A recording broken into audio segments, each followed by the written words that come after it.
उत्तर प्रदेश के एक शांत गांव रूपपुर में सब कुछ साधारण था, सिवाय इसके कि गांव के उत्तर पूर्वी छोर पर एक पुराना श्मशान घाट था। ये श्मशान गांव की जिंदगी का एक हिस्सा था। सूरज डूबते ही रूपपुर की गलियों में एक अजीब सी खामोशी छा जाती थी। ये वो खामोशी नहीं थी जो शांति लाती है, बल्कि ये वो डर था जो किसी को नींद में भी डरा दे। पिछले कुछ हफ्तों से गांव के लोगों ने इस डर में कुछ महसूस करना शुरू कर दिया था। दिनकर काका, जो गांव के बाहर अपनी छोटी सी झोपड़ी में रहते थे, रात के खाने के बाद अपनी खाट पर बैठे थे। अचानक उन्हें हवा में तैरती हुई एक अजीब सिसकती हुई आवाज सुनाई दी। वो आवाज इंसान की नहीं थी, न ही किसी जानवर की। दिनकर काका ने अपनी बुढ़ापे की आंखों को फाड़कर श्मशान की ओर देखा, जहां अंधेरा और घना हो चुका था। ये क्या बला है? ये अकेला अनुभव नहीं था। अगले दिन दोपहर में भी जब सूरज सिर पर था, तो कुछ औरतें जब श्मशान के पास से गुजर रही थीं, तो उन्हें मिट्टी के नीचे से किसी चीज के खुरचने या फुसफुसाने की आवाज सुनाई दी। शाम को गांव के चबूतरे पर गांव के पुरुष हुक्का पीने और दिन भर की बातें करने के लिए इकट्ठे होते थे। यही विषय चर्चा का केंद्र बन गया। कल रात मैंने अपने घर की खिड़की से श्मशान की ओर देखा। मैंने वहां कुछ अजीब सी चमक देखी। ऐसा लगा जैसे कोई जलती हुई मशाल लिए घूम रहा हो, पर वह मशाल का रंग नीला था। नीला? नीले रंग की आग तो अशुभ होती है। बूढ़ा सरपंच, जो आमतौर पर शांत रहता था, आज चिंतित लग रहा था। उसने कहा, बातें अब सिर्फ हवा की नहीं है। कल रात मेरे बैल ने लगातार 3 घंटे तक चिल्ला रहा था। वो श्मशान की ओर देख रहा था। उसके शरीर पर पसीना आ रहा था, जैसे वो किसी अदृश्य चीज से डर रहा हो। गांव के लोग श्मशान के पास अजीब आवाजें सुनते थे, कभी रोने की, कभी चीखने की। इन घटनाओं ने गांव की रोजमर्रा की जिंदगी की लय को तोड़ दिया था। अब रात को कोई भी घर से बाहर निकलने की हिम्मत नहीं करता था। श्मशान घाट अब भयानक शक्ति का केंद्र बन गया था। गांव की शांति अब एक अजीब डरावनी चुप्पी में बदल चुकी थी, जिसके नीचे डर की एक लहर दौड़ रही थी। गांव में रहस्य और डर का माहौल गहरा होता जा रहा था। तभी एक दिन दोपहर में रूपपुर की धूल भरी सड़कों पर एक आदमी आया। वो एक अच्छा आदमी लग रहा था। उसके पास एक पुराना थैला था और वो ऐसा लग रहा था जैसे उसने बहुत लंबी यात्रा की हो।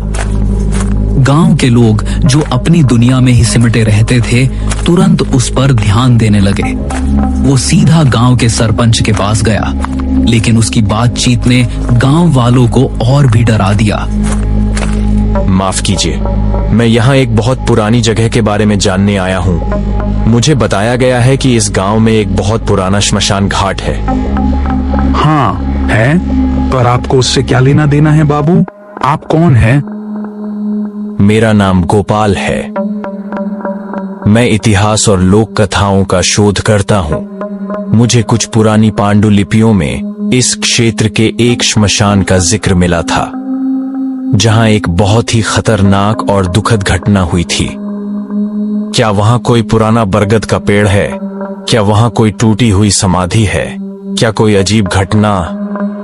गांव के लोग अचंभित हो उठे। एक अजनबी का इस तरह श्मशान के बारे में पूछना, जबकि वे खुद उससे डर रहे थे, उन्हें बिल्कुल भी अच्छा नहीं लगा।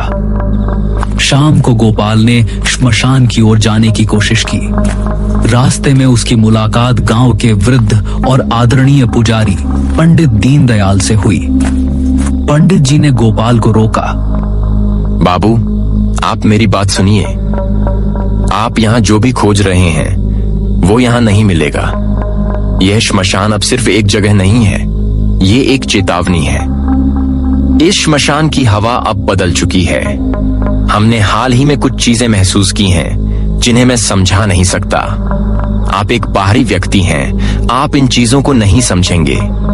मैं आपसे अनुरोध करता हूँ, वापस चले जाओ। लेकिन गोपाल की आंखों में खोज की भूख साफ झलक रही थी। उसने पुजारी को धन्यवाद कहा, पर उसके मन में कोई बदलाव नहीं आया। गोपाल के आने से गांव में श्मशान की चर्चा और भी बढ़ गई थी। लोग आपस में बातें करने लगे और कुछ बेवकूफ युवाओं में उत्सुकता जाग उठी। उन्हीं युवाओं में से एक था सूरज। सूरज एक किसान का बेटा था जो अक्सर गांव की बातों को अंधविश्वास कहकर टाल देता था। गोपाल की बातें सुनकर सूरज ने यह साबित करने का फैसला किया कि श्मशान में कोई भूत या आत्मा नहीं है, सिर्फ जंगली जानवर और हवा की आवाजें हैं। उस रात जब चांद बादलों के पीछे छिपा हुआ था और रूपपुर गांव की हर खिड़की बंद थी, सूरज ने अपनी योजना को अंजाम दिया। उसने तय किया कि वो श्मशान के पास तक जाएगा और वहीं से वापस आ जाएगा। तभी वहां उसे कुछ अजीब चीज देखने को मिली।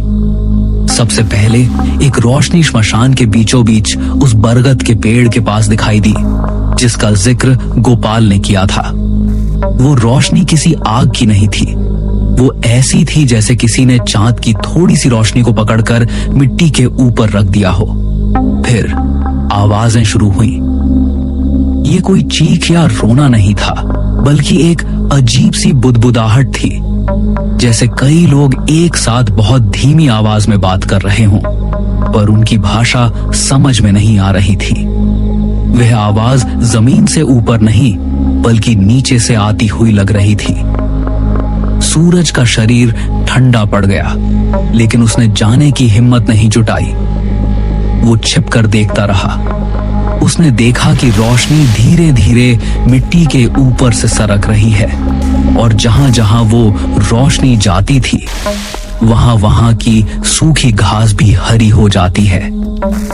फिर सबसे डरावनी चीज हुई। उसने हवा में एक आकृति को बनते हुए देखा।